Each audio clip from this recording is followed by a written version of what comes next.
사랑하는 행복한 교회 성도 여러분, 이 영상을 보시는 하나님 나라의 귀한 자녀 여러분, 오늘은 2022년 9월 29일 목요일입니다. 오늘 매일 성경 본문에서는 다윗은 언약궤를 위한 집, 즉 성전을 건축하겠다는 마음을 품고 나단 선지자에게 자문했습니다. 나단 선지자는 밤에 여호와의 계시를 받아 다윗에게 전합니다. 여호와께서는 다윗의 성전 건축 소원을 크게 기뻐하셨으나 다윗이 직접 성전을 건축함을 허락하지 않으셨습니다. 그 대신 다윗의 이름을 위대하게 만들어주고 다윗의 집을 영원토록 견고하게 세워주며 다윗에게서 태어날 아들이 성전을 건축할 수 있도록 하나님께서 약속해 주셨습니다. 오늘 본문을 나누어 보겠습니다. 사무엘하 7장 1절부터 3절, 다윗 언약의 배경, 다윗의 상황, 다윗의 소원, 나단의 동의. 4절부터 7절, 다윗 언약의 서론, 다윗의 소원, 성막에 거하신 여호와, 성전을 원하지 않으셨던 여호와. 8절부터 11절, 다윗의 복, 과거의 복, 다윗의 생애 중 임할 복. 12절부터 17절, 다윗의 아들들에게 임할 복, 견고한 왕국과 성전, 사울과 비교, 영원한 왕국. 오늘 본문 사무엘하 7장 1절부터 17절 말씀을 듣고 다시 오겠습니다.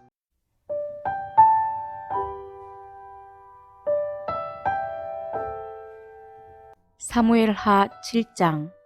여호와께서 주의 모든 원수를 무찌르사 왕으로 궁에 편안히 살게 하신 때에 왕이 선지자 나단에게 이르되, 볼지어다, 나는 백향목 궁에 살거늘 하나님의 궤는 휘장 가운데에 있도다.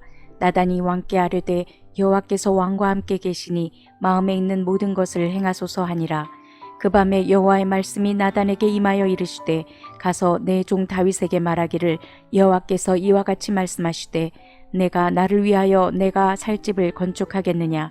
내가 이스라엘 자손을 애굽에서 인도하여 내던 날부터 오늘까지 집에 살지 아니하고 장막과 성막 안에서 다녔나니, 이스라엘 자손과 더불어 다니는 모든 곳에서 내가 내 백성 이스라엘을 먹이라고 명령한 이스라엘 어느 지파들 가운데 하나에게 내가 말하기를, 너희가 어찌하여 나를 위하여 백향목집을 건축하지 아니하였느냐고 말하였느냐?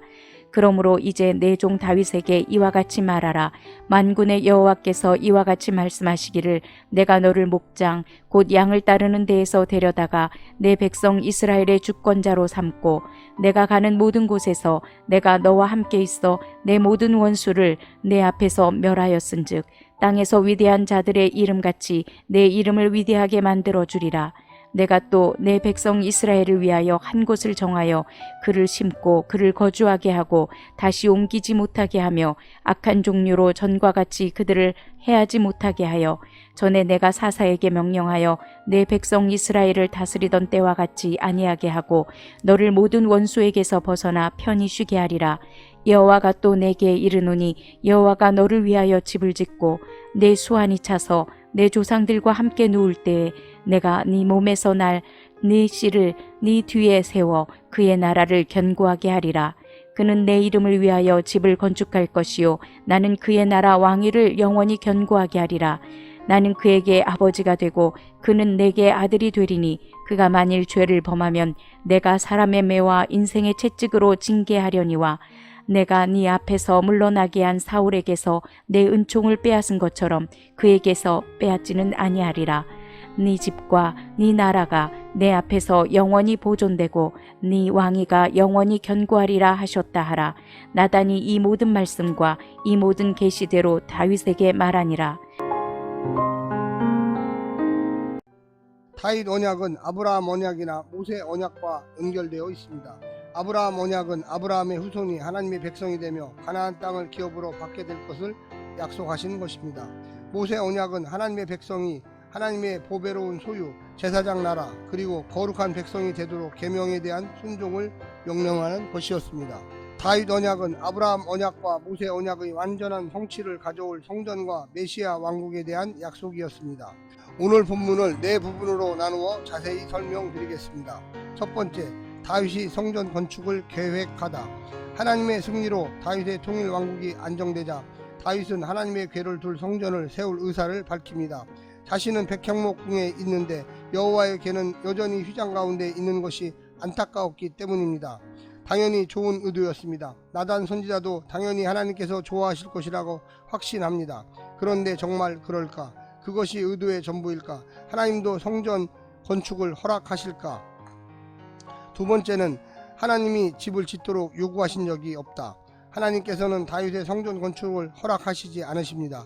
그러면서 그간 한 번도 어느 누구에게도 자신의 집을 지으라고 요구하신 적이 없음을 밝히십니다. 특히 귀한 백항목 성전을 지어야 하나님의 격에 맞는다고 여겨 명하신 적도 없습니다. 다시 하겠습니다. 특히 귀한 백향목 성전을 지어야 하나님의 격에 맞는다고 여겨 명하신 적도 없습니다. 휴장이 괜찮다면 어디에도 괜찮으신 분입니다. 성전과 하나님의 관계, 하나님의 무소부재하신 속성을 이해하지 못한 채 성전 건축을 하려고 하면 안 된다는 뜻입니다. 세 번째, 하나님이 다윗의 나라의 안정을 보장하시다. 하나님께서 친히 다윗을 이스라엘의 주권자로 세우셨으니 이제 그 앞에서 모든 원수를 이기고 그 이름을 위대하게 만들어 주겠다고 약속하십니다. 한번 이스라엘을 뿌리 내리게 한 곳에서 옮기지 않겠다고 하십니다. 사사들 같은 임시 지도자가 아니라 대대로 다윗의 후손들이 왕위를 계승하는 나라를 세워주겠다고 하십니다.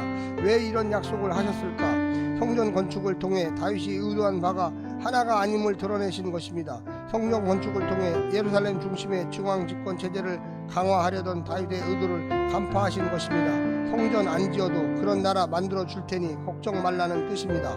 마지막 네 번째는 하나님이 다윗을 위하여 집을 지어주겠다고 약속하시다. 다윗이 하나님을 위해 집을 지을 것이 아니라 하나님이 다윗을 위해 집을 지어주겠다고 하십니다. 하나님 나라는 하나님이 세우십니다. 다윗이 구상하는 더 단단한 이스라엘은 하나님 나라가 아닙니다. 하나님이 책임지시고 견고하게 하시는 나라만이 영원히 갑니다. 결국 이 약속을 아들 예수님을 다윗의 후손으로 보내서 이루어 주시지 않습니까? 사랑하는 성도 여러분, 오늘 본문을 통하여 하나님의 뜻이 어디에 있을까 늘 고민하시고 하루 동안 다시 하겠습니다. 오늘 하루 동안 성령의 능력받아 승리하시기를 간절히 부탁드립니다. 샬롬.